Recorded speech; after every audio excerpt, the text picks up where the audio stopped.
true patriot love in all thy sons command, car ton bras sait porter l'épée, il sait porter la croix. Ton histoire est une épopée des plus brillants exploits. God keep our land glorious and free. Oh, Canada, we stand on guard for thee. Oh, Canada, we stand on guard. Ladies and gentlemen, welcome to our MLI dinner Beyond Reconciliation. In a moment, we're going to ask you to leave the reception area and join us in the main room, where your behavior will be guaranteed by the fact that you'll be surrounded by tanks, and apparently we have remote control of every one of them. So just remember, we have our eye on you. Ladies and gentlemen, before I ask you to join us in the main room, I have the great honor of asking Shannon Joseph, who is the VP for Government Relations at CAP, the Canadian Association of Petroleum Producers, who's going to say a couple of words on behalf of two of our platinum sponsors, CAP and Canadian Natural Resources. Shannon.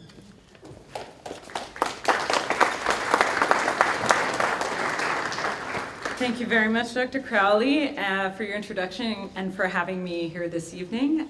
It's a pleasure to be here in our nation's capital, which is located in the traditional territory of the Algonquin and Anishinaabe people. I'd also like to thank the Macdonald-Laurier Institute for hosting this conversation. This is an important discussion. Reconciliation is an important project for our country. The theme of tonight's events focus on forming mutually beneficial partnerships with Indigenous peoples. And for my industry, the upstream oil and gas sector, these partnerships are vital and are the cornerstone of our role in reconciliation. The oil and gas industry has a long history of relationship with Indigenous peoples. And throughout that history, we've had successes and we've had learnings. We continue to grow and improve as an industry. And despite what one might see on the news, we have made great strides in building meaningful relationships with Indigenous communities based on respect, trust, and responsible development. It is through partnerships that we can achieve a stronger future together. The economic participation of Indigenous peoples in resource developments helps communities to build pathways to prosperity, to self-determination, and accelerates reconciliation. These partnerships are realized through shared ownership in projects, negotiated benefit agreements, and most significantly through procurement of goods and services from Indigenous-owned businesses. Procurement has become a priority for companies and Indigenous communities alike. Over the years 2013 to 2016, oil sands companies alone procured an average of just over $1.8 billion a year from Indigenous-owned businesses. And that number, is increasing despite the downturn. We understand that meaningful engagement and building lasting relationships leads to better outcomes for Canada and for Indigenous communities. We call this economic reconciliation, identifying and creating ways to share in the economic opportunities that come from resource development, while continuing to learn and improve and grow strong relationships based on trust and respect. There are many examples of these partnerships, and I'd invite you to check out our booth where we have our report entitled Towards a Shared Future, Canada's Indigenous Peoples in the Oil and Gas Industry, where you can see some of the examples of those partnerships at work. And you can also find copies on our website. Once again, I'd like to thank MLI for hosting the event, and I hope you all enjoy your evening. Thank you.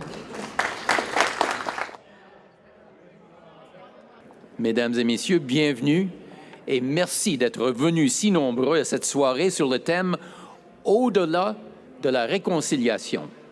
Ladies and gentlemen, I'm Brian Lee Crowley. I am the Managing Director of the Macdonald-Laurier Institute, and I am delighted to welcome you to our annual dinner for 2019, kicking off, by the way, our 10th anniversary year. To this dinner on the theme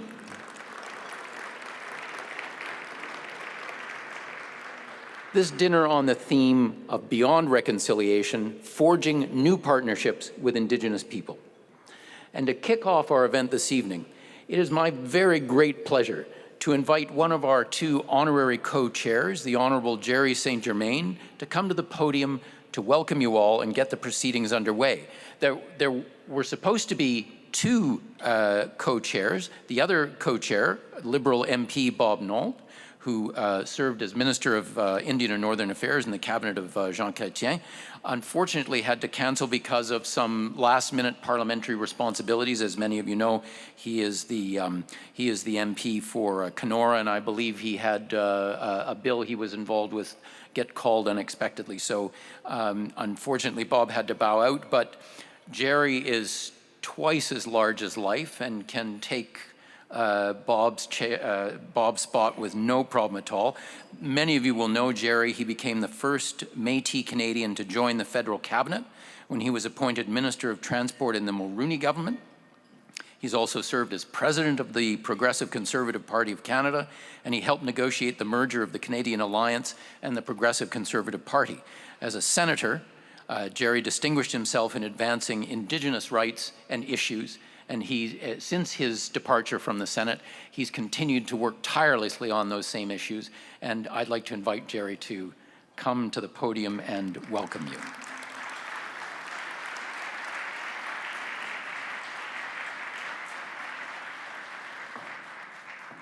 Mr. Chairman,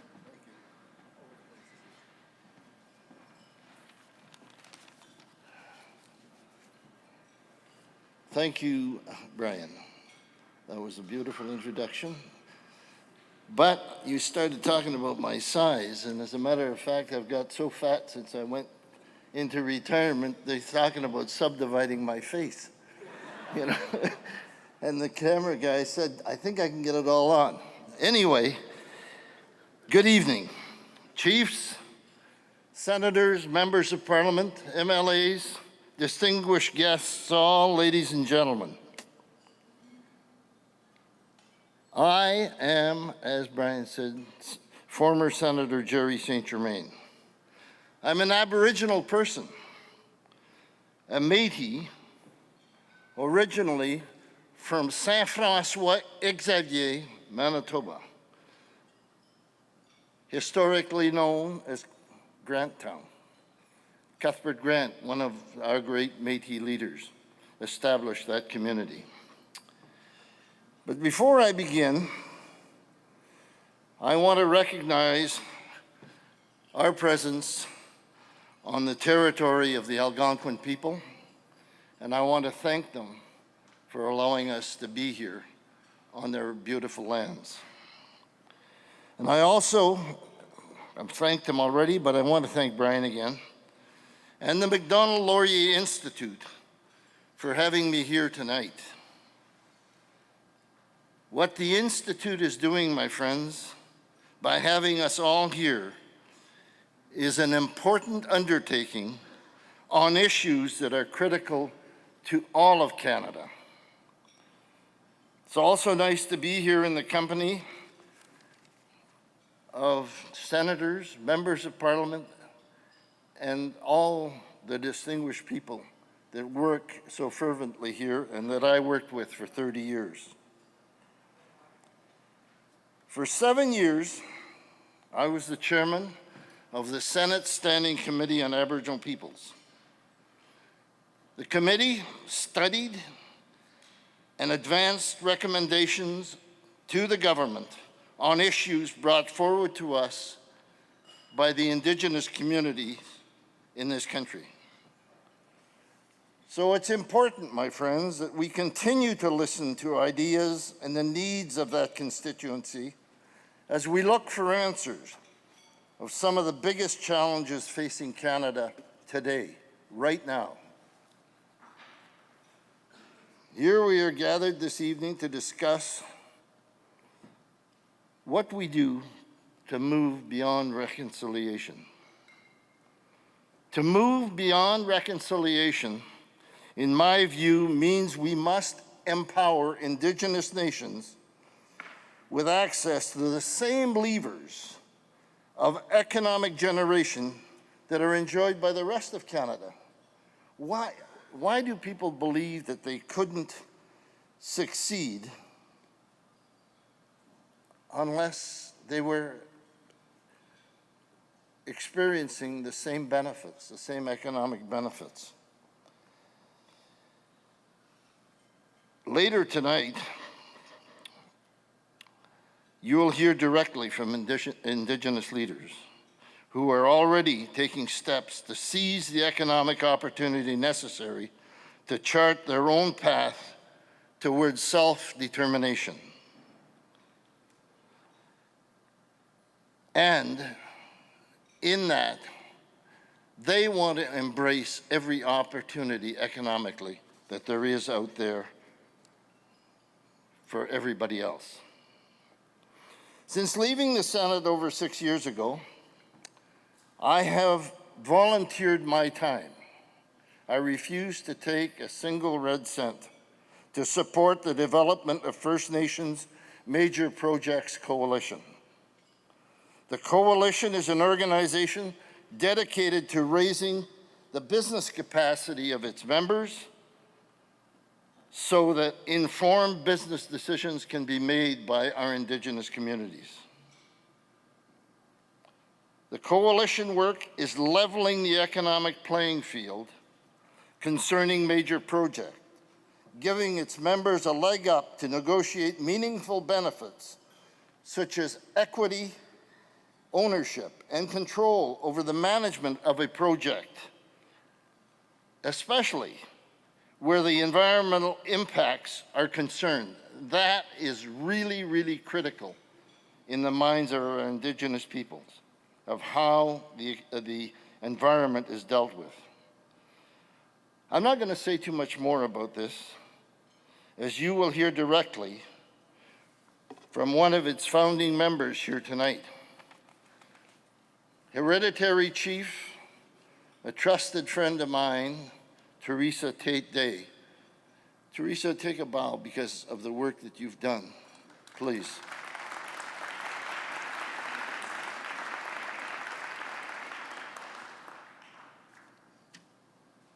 The Coalition is proving effective and successful as a convening power among First Nations, looking to unite the business interests from coast to coast to coast. And it is the ability of First Nations that work together that will make the Indigenous economy a powerful force which will benefit all of Canada. And we're seeing it now in what's happening in the West and in various parts of Canada. That if we as Indigenous peoples were organized to the level that we could have been, I think that a lot of the problems that we have today wouldn't be problems.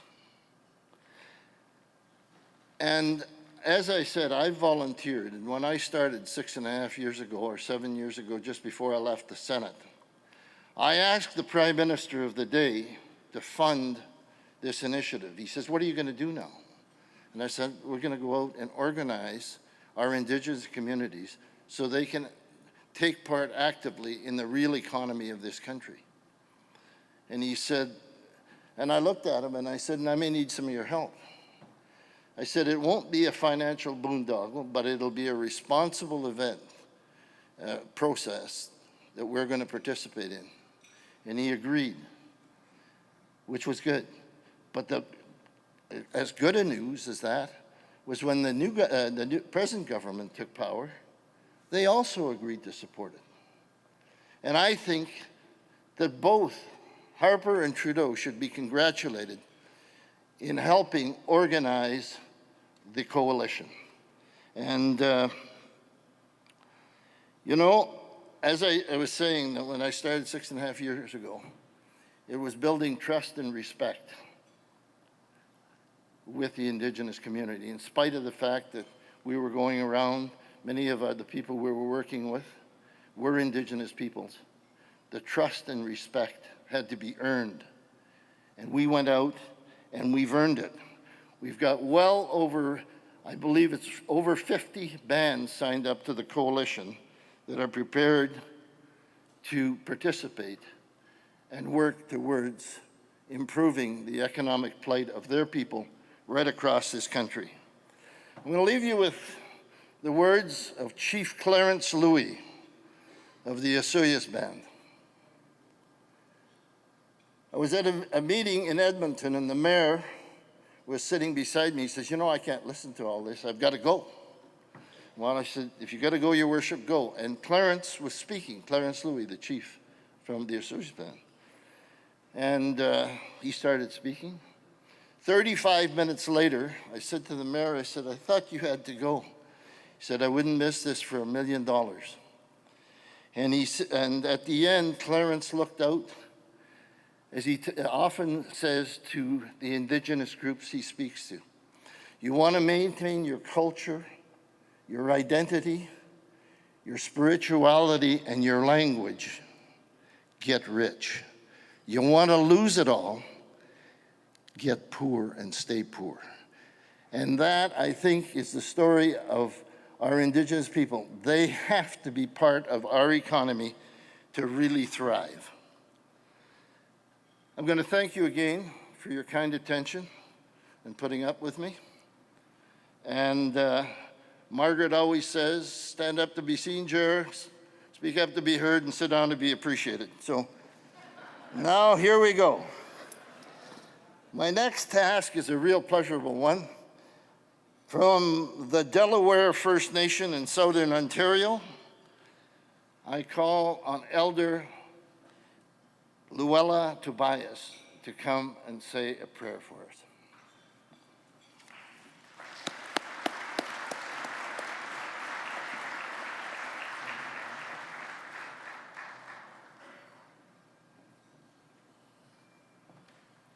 Nani bwe, nantagas de megazekwe, genudo dem. I thank you, good and kind Creator, for this day and for all of those gifts that you have given to us, for that help and that support that you give us tirelessly.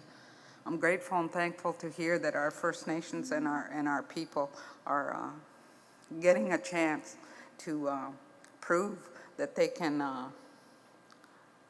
think about this country in the way that it was given in the beginning time, and to be able to prosper according to Creator's laws, and to be able to hold their head up and do what he supports them with.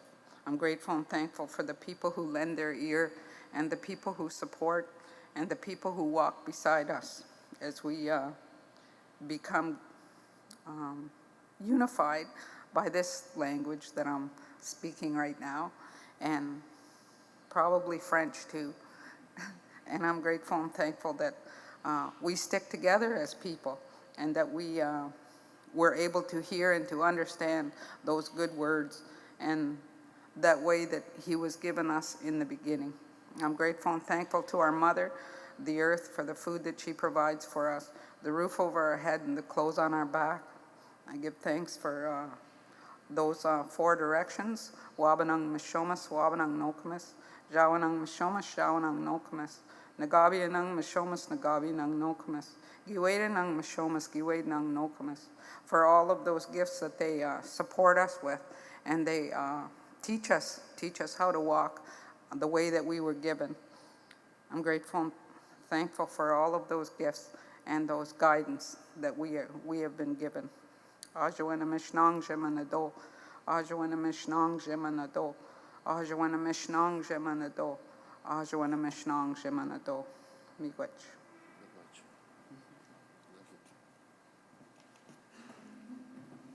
Thank you, Luella. I can call her that. I'm 82. I know I'm about 25 years older than she is. So. Anyway, my next task, You've been welcomed, and I'm really impressed at the crowd that the Institute has brought together. Distinguished people from this community that I worked with here in Ottawa for 30 years, and it's just nice to see so many of you responding to a dinner that represents something that's so critical to the future, a positive future for Canada in dealing with our Indigenous people in this country. Thank you again, folks. Enjoyed that.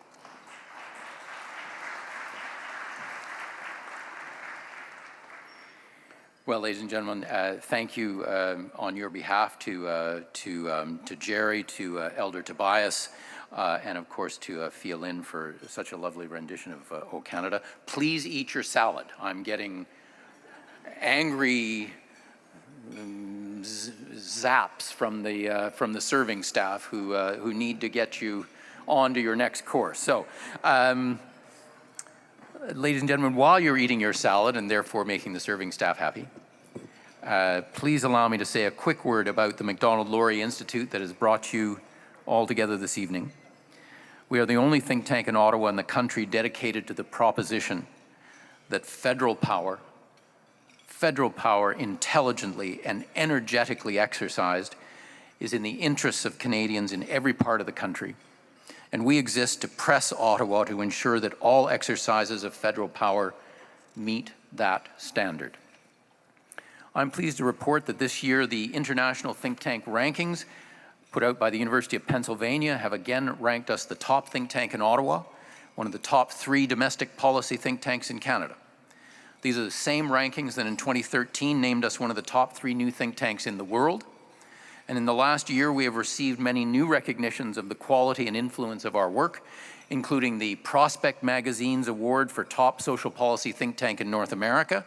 That was for our Justice System report card, and a Senate medal for our series on the founders of Confederation. We've come a long way in 10 short years, thanks in part to the support of many of the people who are here in the room tonight. On to tonight's event. Sincere thanks to our presenting sponsor, LNG Canada, who have a table right here in front of me, our platinum sponsors, from whom you heard from Shannon Joseph a few moments ago, Canadian Association of Petroleum Producers and Canadian Natural, and our other valued sponsors, including National Bank, TransCanada, IPEX, the Canadian War Museum, Imperial, iPolitics, Cement Association of Canada, 360 Public Affairs, the Canadian Gas Association, and the Modern Miracle Network. We thank all of you for the support of this event. I'd also like to acknowledge the many dignitaries and VIPs who have taken time out of their busy schedules to join us. Please let me know if you are aware of anyone who should be mentioned in this august company, and I'll make sure that they are recognized over the course of the evening. Those that I know for sure are here are Ambassadors Tuomas Luk of Estonia, Carlos Ehenbaums of Latvia, Kimihiro Ishikani of Japan, and Winston Wenyi Chen of Taiwan. Yes, please, round of applause for our diplomats. We have or will have numerous members of Parliament from both sides of the aisle. A number of the MPs who indicated they were coming have messaged to say that they are being held up, but I'm going to mention their names in any case. Jim Carr, the Minister for Trade Diversification, Government House Leader Bardish Chagger, Parliamentary Secretary to the Minister of Infrastructure and Communities, Marco Mendocino, MPs Robert Falcon-Willett, Dan Albus, Pierre-Paul Huss, Arnold Viersen, Colin Carey, Alex Nuttall, and David Urdiga. Here as well as the Leader of the Opposition in the Senate, Larry Smith. We've also got a few former members of Parliament, including Peter Milliken, who of course is a long-standing friend of the Institute and also the longest-serving Speaker in the history of the House of Commons. Brian Storsteth is here, and I think I see my good friend Francis LeBlanc, another former MP, in the room. Number of members of the Institute's board are with us tonight, including our chairman, Pierre Casgrain, In addition, we have Ves Sobot, Vijay Sapani, Dan Nowlin, Vaughn McClellan, and Martin McKinnon. And Blaine Fable, who is also a member of our board, is a platform guest and will be introduced separately in a few minutes. Finally, there are a few other renowned Canadians here, including legendary architect Douglas Cardinal. Many of you will know him as the person who designed the Museum of History. And longtime Globe and Mail National Affairs columnist Jeffrey Simpson. Jeffrey, who was one of our debaters in one of our great Canadian debates a few years ago, said it was the best time he'd ever had standing up. Now, I'd like to introduce Ken Coates, who is going to be your MC for the remainder of the program. The admiration and the friendship that I have for Ken Coates know no bounds. And I believe that the leadership that he has shown in the Institute's work on Indigenous issues over the past 6 years or so has not only helped to take the Institute to the forefront of one of the defining issues of our generation, but has also helped to move Canada forward, a great ways forward on the path of reconciliation between Indigenous and non-Indigenous Canadians. Indeed, this is so much so that we have boldly titled tonight's event Beyond Reconciliation, underlining the fact that we believe that while much remains to be done, far more has been accomplished than many of our fellow citizens understand. Under Ken's leadership and moderation this evening, we hope that each of you will leave the room this evening imbued with a sense that we are on the right track and that what remains to be done to ensure that progress continues. Ken Coates is a native Yukoner. He's a Canada Research Chair at the University of Saskatchewan and one of Canada's leading thinkers and researchers about the history and the future of Indigenous, non-Indigenous relations in this country. For the past 6 years, he has led our project, which we originally entitled Aboriginal Canada and the Natural Resource Economy. For this work, he has received a great deal of well-deserved recognition, including the 2017 Award for Excellence in Aboriginal Relations from the Canadian Council for Aboriginal Business. The project was also shortlisted for the Templeton Prize in 2017, which is a prize for the top think tank project in the entire world. And the Institute won a $25,000 prize just for being shortlisted. Ken, please come to the podium and take over the unfolding of the rest of our program.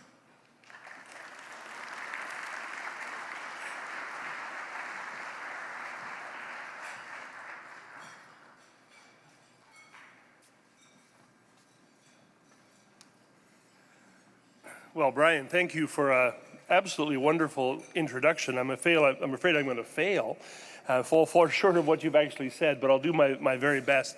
Welcome everyone to what I hope you'll discover is a very exciting evening, and I think a very important one as we sort of go along.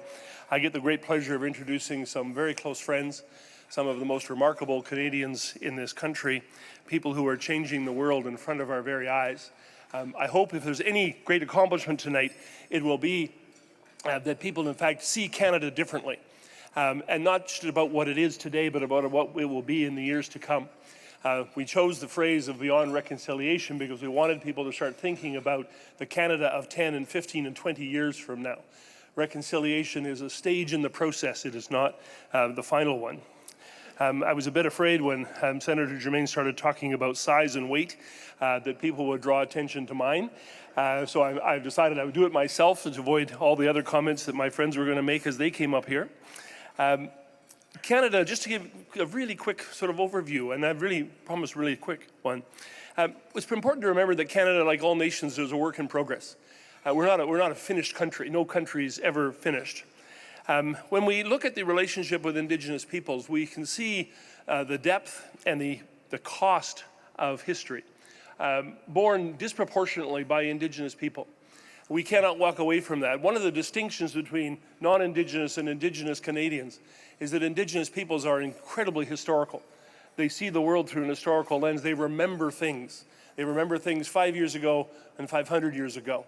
and they define their role within Canada in those terms. We, in the non-Aboriginal community, I'm an historian by training, are very non-historical people. We've actually done a good job, despite Brian Crowley's greatest efforts, to forget history and to sort of assume that it doesn't mean very much, which is simply not true. We've paid a lot of attention to reconciliation, and we're going to talk about that a bit tonight as we go along. But I really hope you'll join us in imagining a very different future, a future when we actually achieve the goals of reconciliation, when we overcome the barriers of the past, when we finally pay homage to the costs and consequences of history to Indigenous people and make sure that they have the resources and abilities and powers necessary to define themselves in their own future. We are going to talk about some of the major strides. One of the greatest pleasures and honors it's been for me over the last 6 years has been to spend most of my time talking to Indigenous organizations, Indigenous communities, Indigenous business leaders, and talk about the country that they experience today. It's interesting when I speak to my friends in different parts of the country that there's an optimism that you actually don't hear very much about. National Chief Terry Bellegarde is obliged because of his office to make some very powerful speeches, and he does so brilliantly. But if you spend any time with him or with Valerie in the wonderful work that they do together, you'll discover that there is an optimism that burns so passionately and so deeply. They do not do the work they're doing to fight against a brick wall. They do it because their wall is coming down brick by brick. And they're actually seeing progress in our lives and in our times. And that is something that is so remarkable to watch. It's such a privilege to see it happening. We've made major strides as a country, but realize that the strides are mostly in one direction. This is kind of the good news. If you haven't figured this out yet, the Indigenous business leaders and political leaders in this country have figured out non-Indigenous Canada.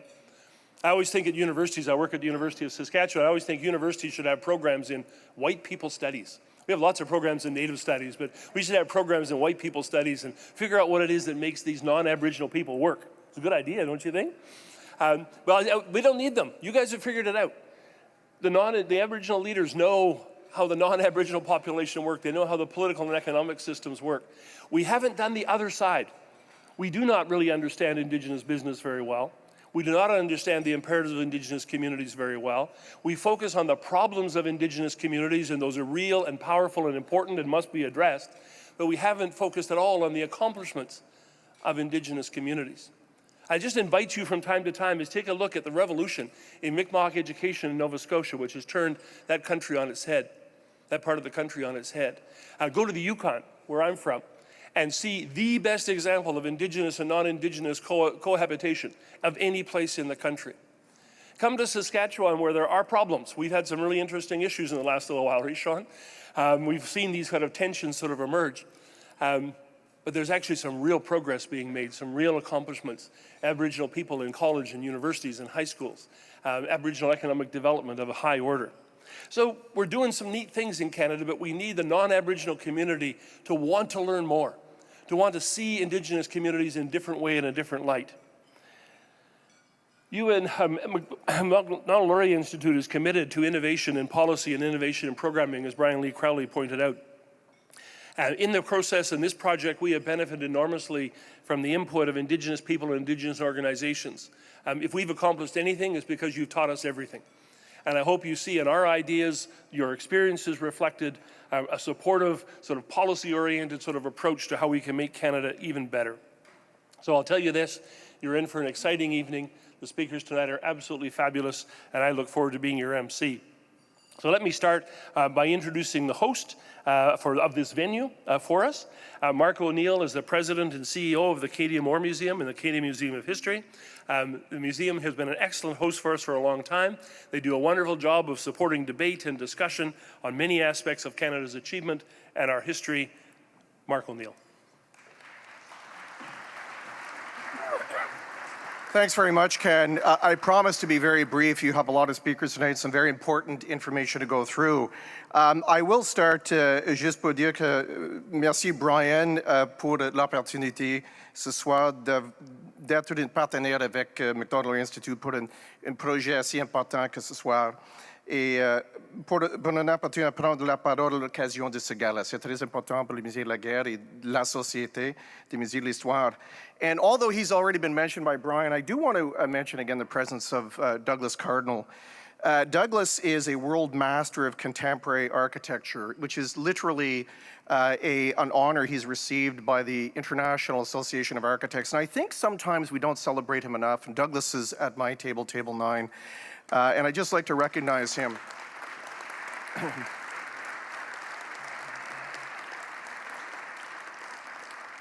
You should all know that our sister museum, the Museum of History, in the spring, we will open his groundbreaking exhibition, Unseated, which some of you will know was Canada's official entry into the Architectural Biennale in Venice this year. Unseated Voices of the Land, which I personally think I saw and open with Douglas, is yet the most important Aboriginal Indigenous exhibition yet telegraphed to the world by Canada. So please come and see it at our museum in the spring. At first glance, as I think Brian joked, it may seem odd to have this particular event at this museum surrounded by weapons of war. However, the War Museum is dedicated to the preservation, study, and presentation of the stories of Indigenous Canadians, specifically in the context of military history, and I'll just tell you a few. They're highlighted here in stories like the 4,000 members of the Canadian Expeditionary Force who are of Aboriginal descent, or stories of Aboriginal veterans like the important Francis Pegamabo, who many of you will know about. These stories are critically important in understanding our military history, and they're here in this museum. Je pense donc que le musée est un endroit idéal pour tenir le repas de ce soir et mener une discussion sur le thème de la réconciliation. And whether we speak of this as an era of reconciliation or as others have referred to it as a powerful Indigenous moment, my belief is that this country and its peoples are standing at an important crossroads. I think this sense has never been more acute than in the discussions surrounding the celebrations of the sesquicentennial of Confederation. You'll recall that these discussions raised the question of what exactly were we celebrating? Whose Canada were we remarking upon? The discussion, which began in earnest during Canada 150, was a dramatically different discussion than the one we had 50 years prior that some of us remember on the occasion of the centennial of Confederation.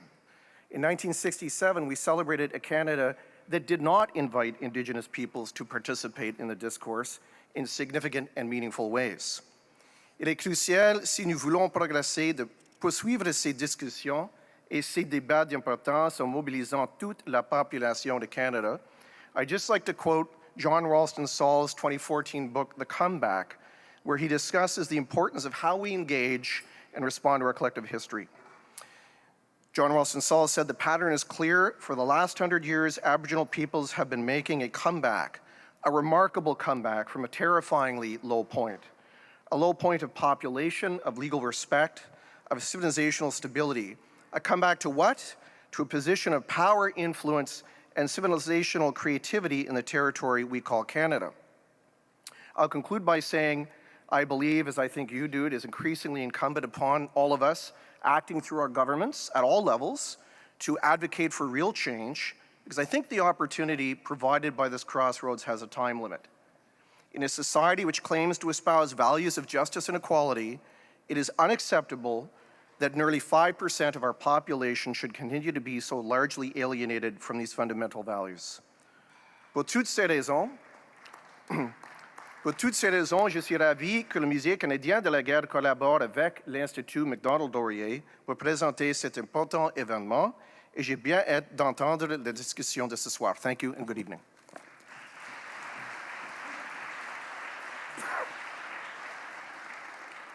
Thank you, Michael, for those wonderful remarks. We have two keynote speakers today.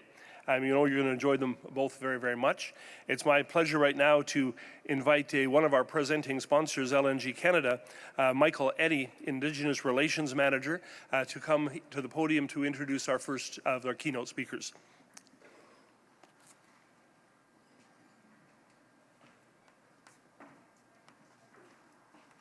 No booing. No booing. Good evening, ladies and gentlemen. I'm very pleased to be here tonight on the territory of the Algonquin people to both represent LNG Canada as a major sponsor of this critically important discussion and to introduce to you one of tonight's keynote speakers, my friend and our partner, Chief Councillor Krystal Smith of the Haisla Nation. I would also like to acknowledge some of our other partners who are here with us tonight, including Kevin Stewart of the Haisla Nation Council, Haisla Nation CEO Jason Major, Deputy Chief Councillor Judy Giroux of Kitsillas, and Councillor Clarissa Spencer of Kitsillas Nation as well. Also Karen Ogan-Taves, the CEO of the First Nations LNG Alliance. Thank you for joining us. As the head of Indigenous Relations for LNG Canada, thank you. As the head of Indigenous Relations for LNG Canada, I am a passionate believer in the need for industry to foster meaningful, collaborative relationships with Indigenous people in Canada. Not only because this is in the interests of those companies that want to do business in Canada, which it undeniably is, but also because, quite simply, it is the right thing to do. As a business that will be in Canada for decades to come, we have both the responsibility and the opportunity to make a tangible contribution to the lives of Indigenous Canadians. And we take that responsibility to heart. It is at the core of what we do as a company. We have always said, and Krystal will remember this because she's heard others say it as well, that what we're doing is building relationships before we build a project. And this philosophy is really the cornerstone of who we are and what we are as a company. In focusing on building relationships, we have been able to truly listen to and work to meaningfully address the interests and concerns of the First Nations that will be impacted by our project. Along the way, we have strived to build true partnerships based on respect and collaboration that will stand the test of time. Our continued success will depend on how we care for and grow these partnerships, and we will measure ourselves by how our Indigenous partners feel we have lived up to this standard and how these partnerships have benefited their communities. All that to say that when we became aware of the theme of this year's event, we knew it was important for us to provide our full support to this timely discussion, which, as I said earlier, aligns with our core values and beliefs as a company. As the largest private sector investment in Canadian history, we believe that we have a part to play in helping Canada move beyond reconciliation and foster a new relationship with Indigenous people. And we are grateful to the Macdonald-Laurier Institute for this opportunity. We look forward to continuing to play a role in this vital national conversation. Now, to move on to the main focus of my remarks, it brings me great pleasure to introduce to you one of this evening's keynote speakers, Chief Councillor Krystal Smith of the Haisla Nation. I should also say, and Kevin reminded me to mention it to everyone, but Krystal was on the do I say senior women's team? Is that what we call it? The Haisla Braves, the senior women's team, won the all-native basketball tournament in Prince Rupert this weekend, which is a very big deal for the second year in a row. So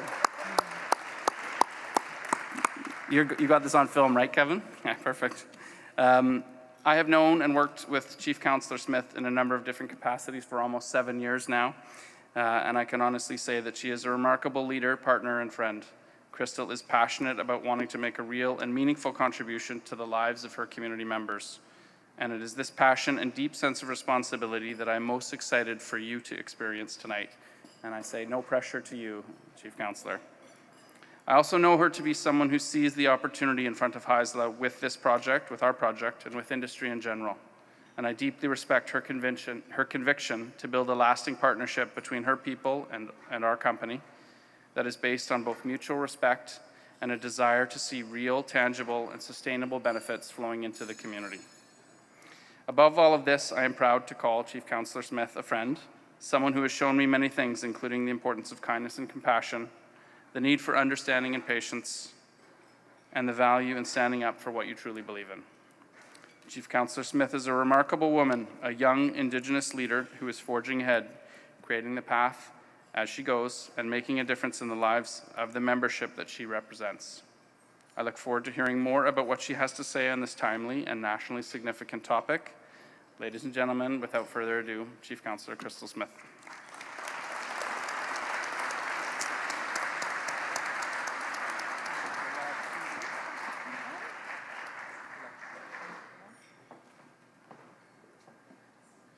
Thank you so much, Mike. Good evening, everyone, and thank you everyone for being here tonight, and thank you to the Macdonald-Laurier Institute for giving me the opportunity to speak to you all.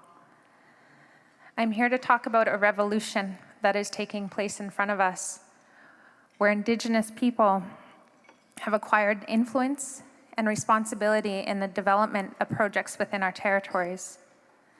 Specifically, I would like to focus on how we, the Haisla, have been successful in working and truly partnering with proponents to develop projects responsibly while protecting and preserving our environment and our territory for our future generations. If you're looking for a quick secret to an instant overnight success and looking to me to deliver that message to you this evening, I am unfortunately here to tell you that there isn't a process for instant success.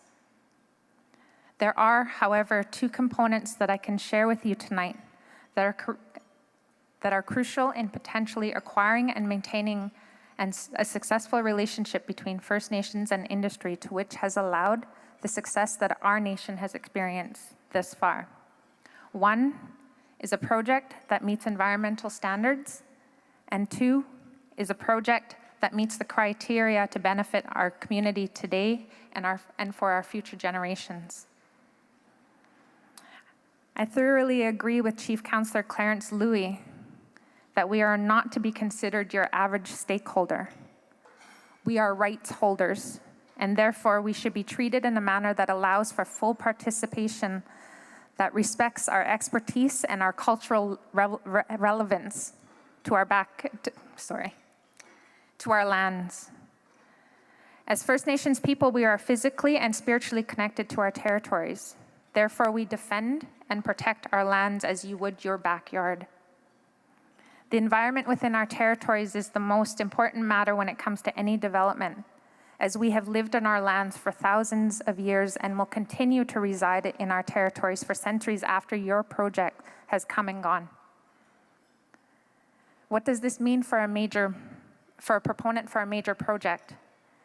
It means that you need to demonstrate how your project addresses the environmental concerns of the First Nation, and how you will accommodate any impacts and, where possible, enhance the environment within the territory.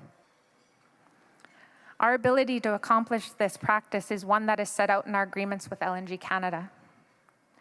Every application submitted to regulatory bodies for permits were applied for, accompanied with full participation, input, and support from the Haisla Nation. One permit application took 4 years, 80+ meetings, which included travel away from our families, patience, frustration, but most importantly, the collaboration to find resolve to navigate our way to success.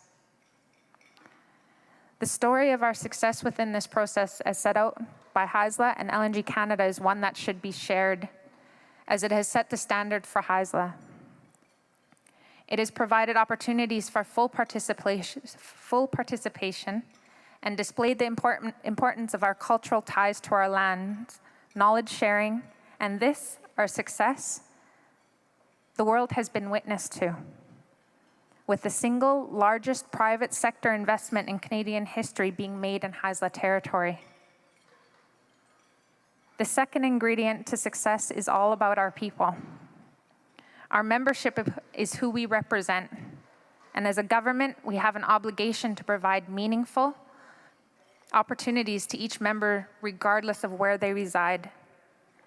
The membership we serve deserve the same quality of life that every citizen in this country enjoys. And the benefits of our agreements provide much to our membership of, they have to reach our entire membership of today and also our future generations. And it is critically important that these benefits are generational. We, the Haisla, live by what we call our Nuyum. Our Nuyum is our collective knowledge. It's what holds our stories and which contains the rules of behavior which befits a Haisla member. To simply put, we have codified our manners. I mention our Nuyum to highlight that not only do we hold our land as sacred and important to us, but things such as how you treat elders, what you teach our children, and how you treat the world around us is as important and integral to our identities and to whom we conduct our business with. It is our Nuyum. And with that being said, the social license of projects is more important than ever right now in Canada. This is where proponents are successful or unsuccessful. I have heard it stated that it is not in the engineering of a project that will make a project die, as our country has many skilled people to technically build projects. The success of a project lies within the people's approval, and in our case, our membership's approval, achieved by the means of thorough and up-to-date communication, which has allowed for the maintained support of these projects that has been received from our Haisla members. This process is detailed in our project agreements, stating requirements of our involvement in the project, development, design, construction, and throughout operations. Once we have developed our agreements, our membership then give the approval. Our agreements with LNG Canada and Coastal GasLink have made guarantees for Haisla employment and training. So in turn, we have developed a very robust education and training department within our own organization through the benefit agreements of LNG Canada and Coastal GasLink. These are to ensure our Haisla members working on these projects are skilled and provide benefits to both parties, local manpower to the projects, and a contribution to our community's vision of building a powerful and prosperous nation through independent Haisla members. We also have developed strategic partnerships with different contractors through joint venture partners and limited partnerships. These agreements are specifically designed to have our businesses involved in the construction of the projects and then onto the operations and maintenance of the facility. But our agreements are only a minimum requirements of the arrangement of opportunities a project brings to our nation. And the implementation phase of these agreements is the most important component. Companies who sign agreements and feel that their job is complete are wrongfully mistaken. The jobs, training, contracts, and ongoing communication are and will continue to be vital throughout the lifetime of the project, as the proponents and the nations to which they have built that success and collaboration with are on a stage for the world to witness and learn from.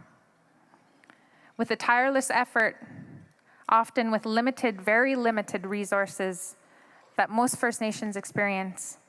As I said at the beginning, there is no magic secret for how a project can successfully be built with First Nations involvement, unless you count simple, hard work as a secret.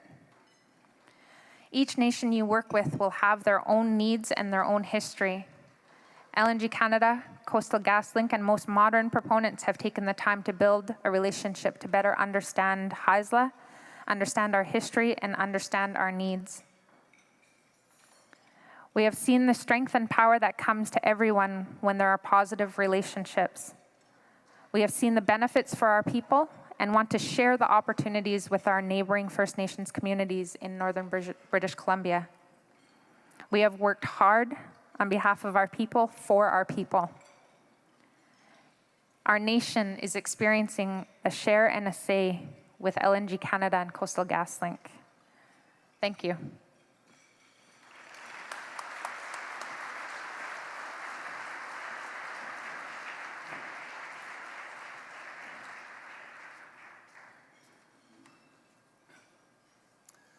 Krystal, thank you very, very much. Hard work. There certainly is hard work. I know how long it's taken you to get there. I was involved with setting up the University of Northern British Columbia, and this is back in early 1990s, and making many trips into the Kitimat region and the Haisla territory, and hearing the communities back then, which is now many years on, talking about their dreams of the future. And you've told us that it can be achieved. You've also told us it's hard work. And you've given us a roadmap that basically requires commitment and enthusiasm. I should also say that about 3 years ago, there were some major efforts to get LNG projects going in British Columbia. And one of them in particular near Prince Rupert had fallen by the wayside. And more than a few people sort of commented that we will never see LNG developed in Canada, that First Nations were immeasurably opposed. They simply wouldn't see it go forward. I didn't share that pessimism at the time. And LNG Canada and the Haisla have shown us that that's simply not true. So thank you very much. If those of you who haven't been to Haisla territory, If you want to take a little quick view of what heaven looks like, go there first. If it's a clear day, if it's raining, stay away. A beautiful location in one of the most stunning parts of the world. It is absolutely a spectacular place. And if you want to understand the meaning of sport, when I saw you standing up, I thought, basketball player? But sorry, you can be a short basketball player, right? If you want to understand the meaning of sport, go to the all-native basketball tournament in Prince Rupert. It is the single best sporting activity. First Nations people from up and down the coast, from Alaska down to Bella Bella and Bella Coola, over to the Nass Valley, get together. They've been doing this for years, for 20, 30, 40 years. Going on for how many? 60 years. And it is absolutely wonderful. The whole community turns out to watch sport at its very, very best. And I actually mean this very seriously. Go there. It's absolutely wonderful. Krystal, thank you very, very much. That was a great presentation for us. Thank you again. It's my great pleasure to introduce my friend and colleague, Blaine Fable, who's going to give our second keynote address. Canada is blessed as a country that is struggling with reconciliation with some absolutely stunning Indigenous leaders. And as you get to know them, you get to know Krystal, and you get to know Blaine, and you get to know other Indigenous leaders who are here. I heard that Chief Fox was in the room. Is Chief Fox here today? I know he was in town, so I hope he's here somewhere. I can't see him. Usually you can hear him. And he was a great friend of the oil and gas industry and Indigenous rights out in Alberta. We've got some wonderful leaders who've done an amazing job of actually articulating a view of the future and actually getting the hard work done. I have real trouble describing Blaine to you because oftentimes you get in these things where you list a resume and talk about all the things you've done. And I've got to do that a bit, Blaine, even though you sort of told me not to, because I think you have to understand the depth and breadth of what he actually brings. This is a man of enormous accomplishment whose achievements are only exceeded by his passion.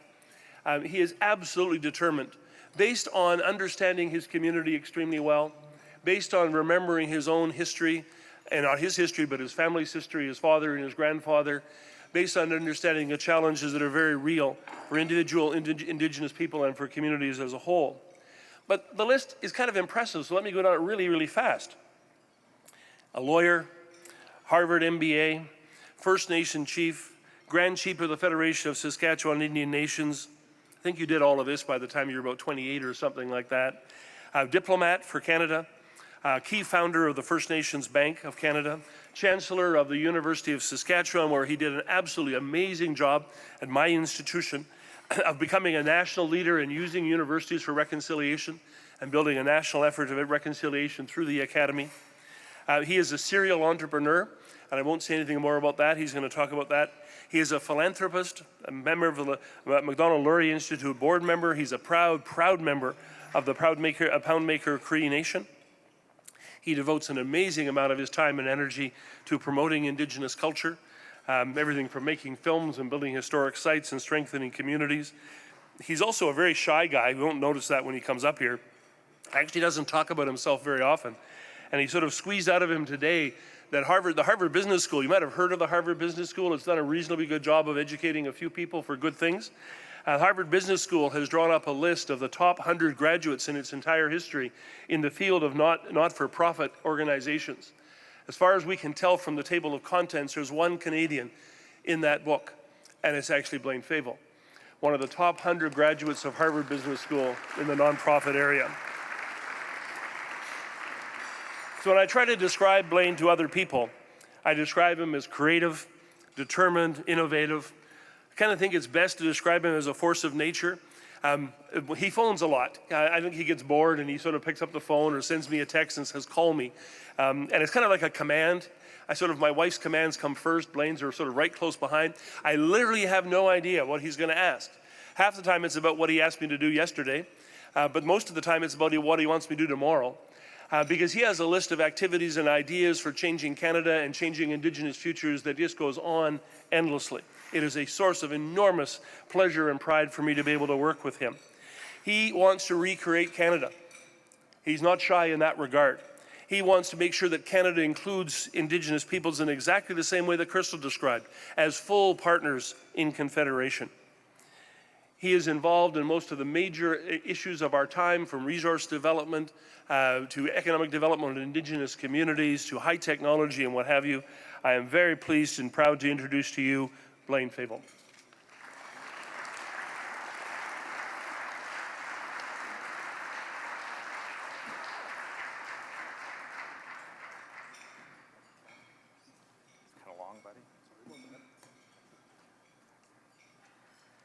Thank you. Good evening, everybody. And thank you, Ken, for the very kind introduction. How is everybody? Everybody's eating their chicken. So I'd like to acknowledge the elder who gave the opening prayer and acknowledge that we're on the traditional territory of the Algonquin Nation. I pay their people homage and respect. I haven't given a lot of speeches to public policy institutes or on public policy in a while. I'm in the business community. And the last time I spoke was to the Rotary Club of Calgary on public policy, I remember. And I don't know if anybody here has gone to Rotary clubs. Put up your hand if you've been to a Rotary Club meeting. I'm sure all the politicians have.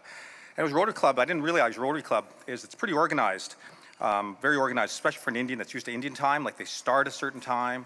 They say a thing, oh, Canada. They'll say a prayer.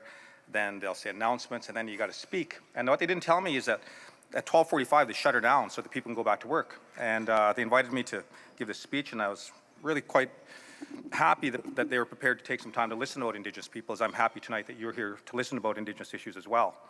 So I went to great lengths as Mr. Harper was a Prime Minister, and I talked about the 2% cap, why was it causing poverty. I talked about the intergenerational trauma of residential schools and how it's something that we live with every day. And just a litany of harms that people had, the sins that they had left at Mr. Harper's desk. And I was just full self-righteousness. And then they shut my mic off, right? And then it was 12:45.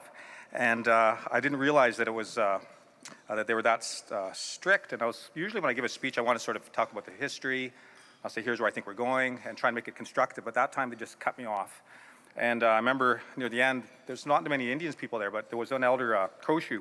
He came, he kind of walked up beside me quietly, and he pulls me aside and he says, geez, boy, he said, I thought we're going to have to fight our way out of here, he said, because people didn't give you they gave me polite applause, but as my CFO told me, this is Harper's town, and you just kick the crap out of them. So I've never been invited back to the Rotary Club of Calgary, and I'm going to give you the speech, the second part of the speech that I didn't give to them, and to talk about the positive stuff, so away we go. I'd like to talk tonight about Beyond Reconciliation, the theme. And the purpose of my speech tonight is twofold.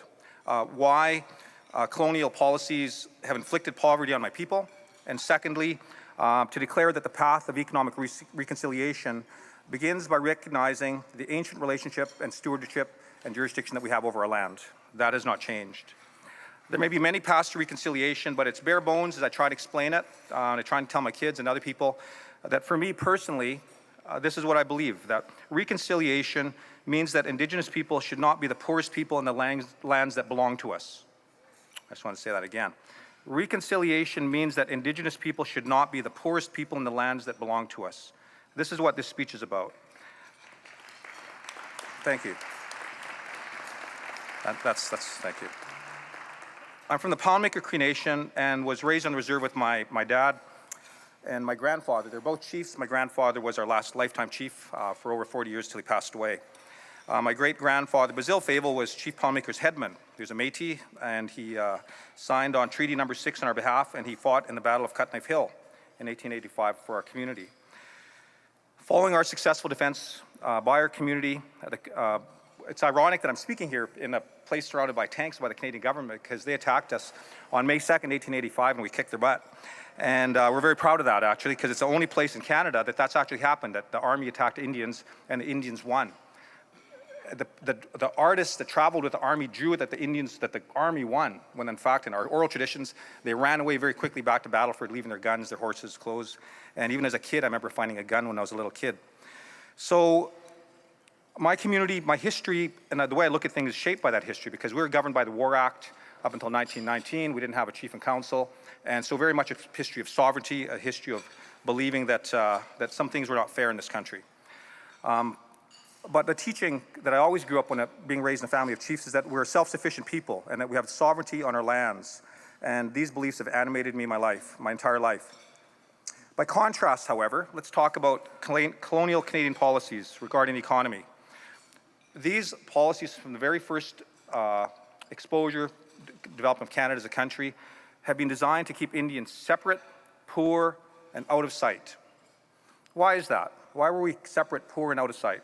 Like 2 reasons. These are my opinions, and I don't mean to offend anybody. I think 2 reasons have driven our poverty. The first is a false sense of European cultural superiority, which diminishes the poetry and the beauty of my ancient people, our cultures and our ways.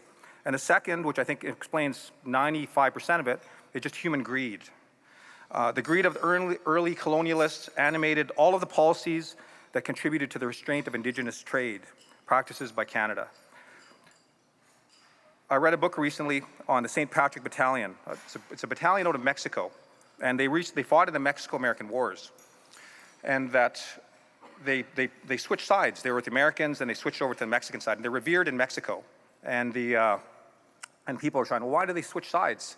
Was it because they're all Catholics against Protestants and Baptists, or was there other reasons? And the reason that most historians think was because the Mexicans offered them a better deal, that these people were very poor. They came to this country with no land, no money. That's why they came to this country. Otherwise, they would have stayed in their country, right? So when the settlers arrived on the plains, or any place in Canada, it was about asset accumulation. It was about getting land, getting a house, getting something, because they had nothing where they came from. And in that vision of Canada, there's no room for Indians. There's no room for Indians. And that's the fact, right? And that fact and that value of separating us from our land and keeping us poor is what drives Canadian colonial public policy today. It's still there. It hasn't changed. And it's these institutions which keep us separate and keep us poor. The policies are many. Our people needed permission to leave the reserve. Our people needed, we're disallowed modern farm implements. I want to talk about agriculture a little bit because I grew up on a cattle farm. We were disallowed to have modern farm implements. We had the most land. The Hader Reid said Indians had to be peasant farmers and that we could only be basic hoes and basic utensils. When a reserve was successful, there's a book by Sarah Carter called Lost Harvests, Indian Affairs would break up that reserve because it wasn't manifest destiny to have a bunch of white Europeans working for Indians on the reserve. So they broke up those communities, and Perry's actually, our national chief, is from that agency, Fall Hills Agency, where they broke up some reserves. The mentality of keeping Indigenous people from prospering on our lands was reinforced by Supreme Court of Canada decisions that respected Indigenous rights to gather, but not harvest and prosper. So we had enough, we could fish for ourselves, but we couldn't sell a fish. We could hunt, couldn't hunt for money, cut a tree down, but don't you dare try and make money. So really it was designed to keep us poor, all of the policies. It's most offensive, and the agriculture stuff hasn't gone away. And why it kind of bugs me is that under our treaty that we signed with the Crown, Treaty Number 6, the federal government has a positive duty to get Indians into agriculture. It's a treaty right to agriculture, our people call it, through all the numbered treaties in the prairies. And that in the last, 50 years, they created the most profitable part of the agricultural industry called supply management. They gave out dairy quotas, chicken quotas, and they gave it to a set number of farmers. Half of them were from Quebec. None of them were Indian. And yet we have a duty to get us into agriculture. And these licenses are super expensive and they're super valuable because they guarantee profit. It's a really good gig. You get a license, the government's going to tell you how much money you're going to make. And that's not real business anyways, but that's the reality. And that's, we were excluded from those kinds of programs. I started a company called One Earth Farms. For a while, we were Canada's largest farm, and our whole vision was to try to treat First Nations people, to get them to farm their land, to create wealth for them out of their land. And I remember getting a phone call from a minister who I won't name, out of respect for this story, who called me from Brad Wall's government complaining that this One Earth Farms is a terrible innovation because we're paying Indians the rent that they should have been paying. We're paying fair market value for the rent of these lands. One First Nation, we were paying $60 an acre, and the people were paying $6 to $9 an acre. And she said that was her campaign manager, and we're driving him out of business. And so I wasn't very sympathetic, but this is the history of colonialism. It exists, it's still there. In the energy industry, I've ran an oil company, we're not exempt. We recently sued the federal government for about $3 billion for draining oil underneath our lands. I think people in this room know what that's about, because I ran an oil company, and my engineer told me this. He said, he said, there's an old saying, he said, you don't have to rent Indian lands, just rent the lands beside them, right? And so we got drained, right, for about $3 billion worth of revenue. Hopefully that issue is working its way through the courts. So I don't mean to bum you out, but this is the reality of where we're at, is that these are the laws, these are the attitudes that animate the lawyers, the benches, and senior people in Ottawa. And in my experience, I think it has blinded senior mandarins in this city to give the politicians really bad advice about where the country is going. Because you cannot say where the country is going by looking backwards. You can't plan a business by looking at a historical financial statement. You can't plan the future by looking at ancient laws, which are not relevant in this time of reconciliation. And that this is the kind of advice that I think happens in this city. I came to this city 2 times with First Nations in my professional career. Once as an investment bank with RBC Capital Markets, and we came to this town with Nelly Cornwallier and Fred Carmichael from the far north, and they wanted a loan guarantee to finance their 1/3 of the Mackenzie Valley pipeline, gas pipeline.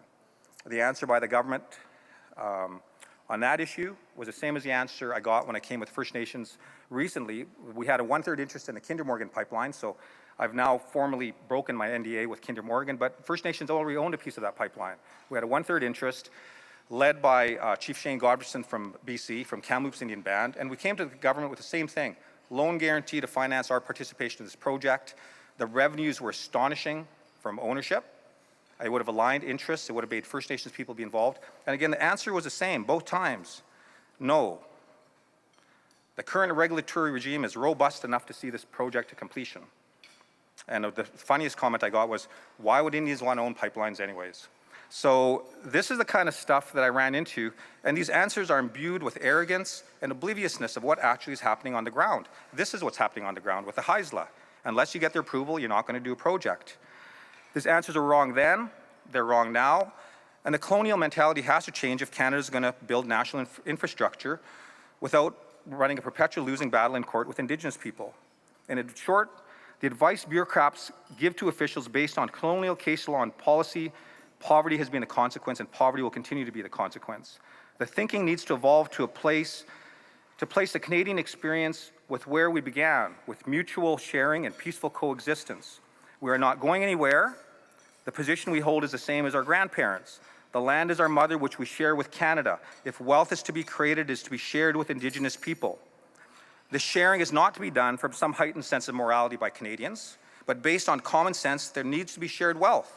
Or else in the case of the industry, there'll be no wealth. And that's frankly what it's come to. Ask the truckers who have drove here from Alberta whether they care about Indians owning pipelines. They would give a big hooray because that means we move forward. So I repeat, reconciliation means that Indigenous people should not be the poorest people in the lands that belong to us. So where do we go? How can we move forward as a nation to build an economy which lifts our people out of poverty? So this is the part that the Rotary Club did not get to hear. So I'll take you to the sunny side of the street. The first takeaway is that Indigenous economy is very strong and sophisticated. As we just heard from the Haisla Nation, you'll hear from other people up here as well. Success is despite barriers placed in front of us because of colonialism. Our success really has been heavily focused on the resource sector as well, to be candid. But however, be it the success of the James Bay Cree, the Sioux Indian Band, and the thousands of entrepreneurs who are working in Canada, the wave is just starting. And having people move from poverty to success is in everyone's interest. And let me be clear, the spirit of our people is strong on this issue. The second takeaway is that how development occurs must be rooted in the Indigenous connection to the land and jurisdiction over territories. We're not a special interest. We have sovereignty over our traditional lands, and the licenses issued by provincial governments or federal governments should be co-issued with what you just saw here, an Indigenous license. In effect, that's what it was. It was an Indigenous license. Concurrently, or not issued at all. The Indigenous license is true to history, and it's true to fact today. If it isn't true today, why does Canada own the Trans Mountain Pipeline? Right? An Indigenous license would outline the terms Indigenous people would approve, participate in major projects on their territories. The license power would be based on the inherent right of self-government and be consistent with our position under treaties. An Indigenous license would result in more balanced development with environmental stewardship of paramount value and a more equitable distribution of monies to local communities. Canadians don't need to send billions of dollars to billionaires like Rich Kinder to pay for his pipeline. That's what we did. We just sent him $3 billion. My third takeaway is that the governments of Canada embrace the need for the concept of economic space, that economic space be created for Indigenous governments. What does this mean? It means that when a government issues a new license, be it through for broadband or through, as you heard, dairy and poultry, that they set aside some for Indigenous people like they do in New Zealand, that we have to participate in all aspects of the economy because we've been so handicapped by 150 years of the rules being tilted against us. We need actually to be represented in all of these industries through license. That's the concept of economic space. It happens in Canada already. It happened in Saskatchewan over 20 years ago when then Premier Romano created SIGA with myself and the former National Chief Perry Bellegarde. The government shared the gaming space. They created economic space for people. They collected revenue, billions of dollars being created, thousands of jobs. And the economic space has to be advanced as a concept because you cannot keep out giving licenses without even thinking about Indians. You just gave out cannabis licenses, 150, still waiting for the first Indian band to get one. Again, and that was just last year, right? The strongest model for Indigenous licenses and jurisdiction is in Northern Quebec, where the James Bay Cree positioned as asserting authority over new projects in the north. And that is an example of, I think, the future of Canada to become is a sharing of the power back to the original relationship. Fourth, my point, which Senator St. Germain spoke to very directly, and I agree with, is that governments need to position themselves so Indian people, that the levers of power that government have to shape the economy have to be shared with Indians. The loan guarantee, we didn't get one. You'd have 2 pipelines right now if we had one.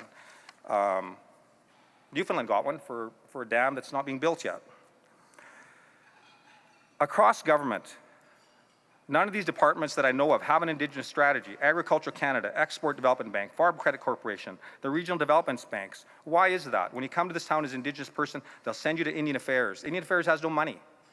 And all of these programs exist to fund the Canadian economy, and we hear about billions of dollars going to companies that actually promote corruption in other parts of the world, and we wonder what the heck? Like, where's the grants for Indians? Where's the development? Where's the promote for Indians? My fourth point is that people should take a deeper look at the manipulation of the environmental movement of the Indigenous agenda and therefore the Canadian agenda. I recall from my time as Grand Chief of Saskatchewan traveling through northern Saskatchewan and hearing about how devastating the leg hold trap was on the people of northern Saskatchewan. Their economy was wiped out, they're on welfare, and had no wealth thereafter. The environmental movement has only its agenda in mind, not the protection of Indian people, the education of our people, nor the development of jobs.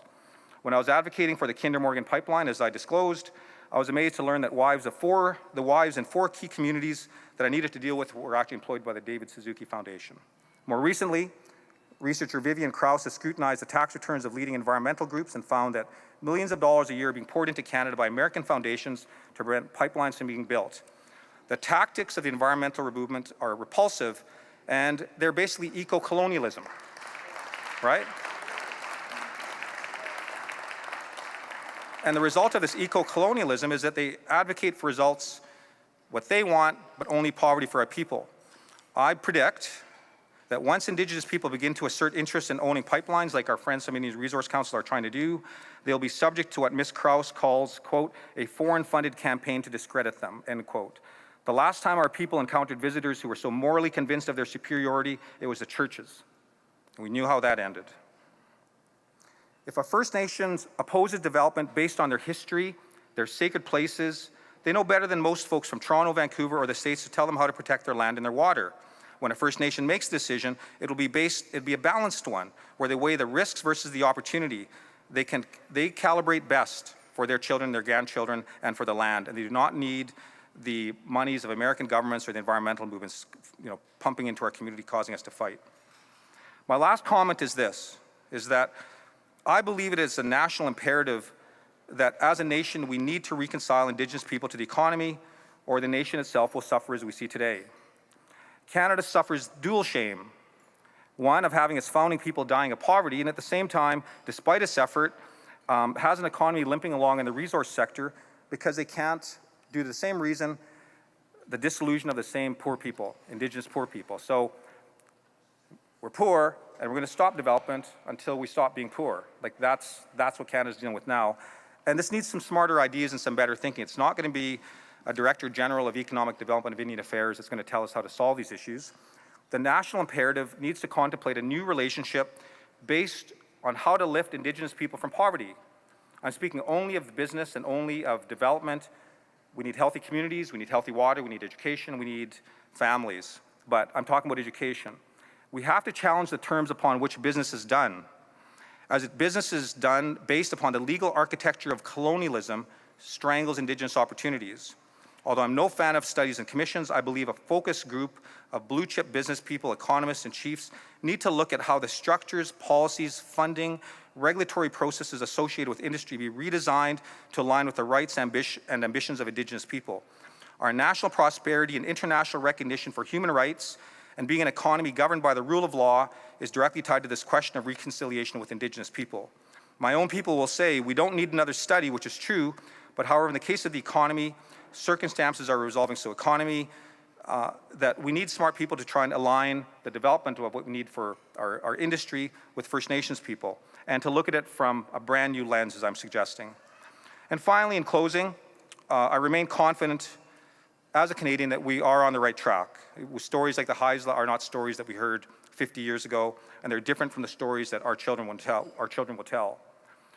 And my confidence in Canada and my pride as a Canadian was lifted actually last year. In January, after about 25 years of effort, we received word that our Chief Poundmaker was going to be exonerated and that we would get reparations and apology for how my community was treated by the Canadian government.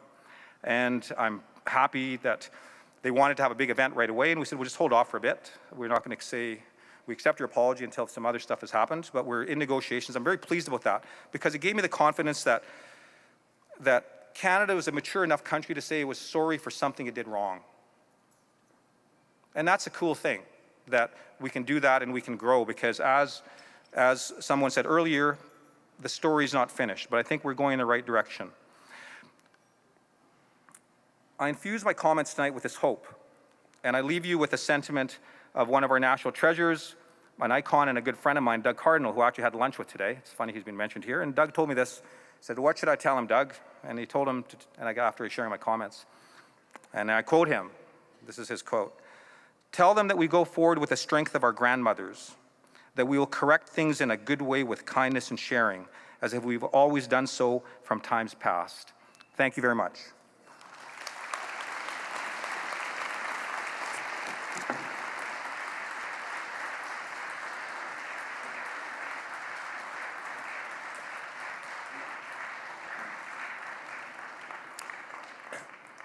The problem with Blaine is you never know what he thinks.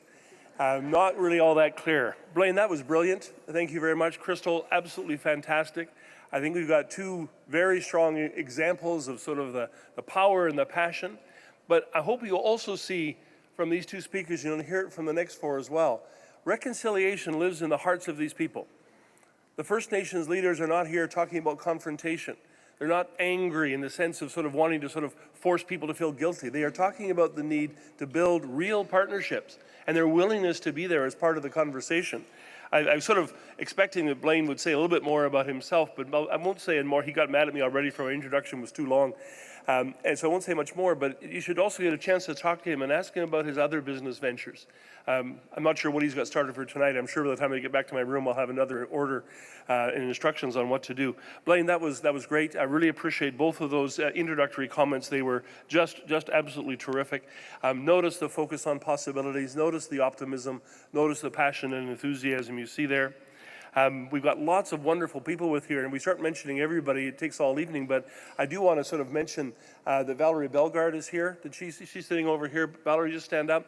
One of the we have Canada's been blessed over time with some wonderful power couples of people who have a real talent between both of them. And if you have any chance and opportunity to speak to Valerie, she's one of the best policy analysts on Indigenous affairs anywhere in this country. She's an absolutely brilliant thinker, very passionate sort of leader, and further example that Saskatchewan is taking over control of Canada. Also, just to draw your attention to J.P. Glado, who I think is hiding somewhere out here. He's obviously on the clapping table somewhere. The Canadian Council on Aboriginal Business has done a remarkable job over the last few years of basically letting everybody know what's going on. The interesting thing about Aboriginal business is there's a lot of things that have to be done. Blaine made that point, and Krystal made that point, and we're all going to make that point about more things to be done. But the Canadian Council on Aboriginal Business and JP do a remarkable job of letting everybody know what's actually happening. There is a revolution underway. It's probably the fastest growing part of the Canadian economy is Indigenous business. And when was the last time you heard anybody say that out loud? There's a phenomenal transformation underway, and the work that's being done by CCAB and the work that's being done by Assembly of First Nations and by individual First Nations is absolutely, absolutely stunning. You're not finished for tonight. We're going to take about a 5-minute break while we're a 10-minute break while we sort of tear things down and set things back up. We have a panel discussion coming very shortly. So this is the chance to get yourself a drink and do other things you have to do when you get a break. And we'll see you back in 10 minutes. Thank you.